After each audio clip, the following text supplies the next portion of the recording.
Tu te sens très peu valorisé alors que tu es manager. Le vrai coupable, c'est ton cerveau. Il y a un paradoxe. Nombreux sont les cadres qui sont performants et qui pourtant font douter de leurs propres compétences. Le syndrome de l'imposteur frappe massivement de plus en plus les managers. Une étude Courrier Cadre indique que 70% des salariés ont déjà ressenti un sentiment d'illégitimité au travail. Pourtant, paradoxalement, ce ne sont pas du tout les moins compétents. Le mécanisme en jeu est purement cognitif. On minimise nos succès et on attribue nos victoires très souvent à des causes extérieures. Le syndrome de l'imposteur vient souvent d'un défaut de perfectionnisme. Oui, ça peut être très surprenant au vu de ce qu'on peut dire de perfectionnisme et entretien d'embauche. Mais ça va conduire à de la rumination.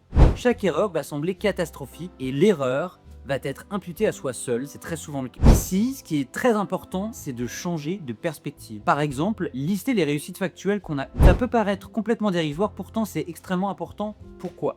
Parce que cognitivement, si ma réalité intérieure c'est de me dire que je ne suis pas compétent, que je n'ai pas réussi, et bien inévitablement c'est des choses que je vais renvoyer autour de moi dans les échanges, que ce soit sur mon poste ou en entretien d'embauche. D'où l'importance de justement réfléchir et prendre du recul sur son propre parcours et ses expériences pour au mieux s'impliquer sur son poste, avec les autres et évidemment également dans la recherche de poste en entretien d'embauche. Et abonne-toi pour plus de conseils.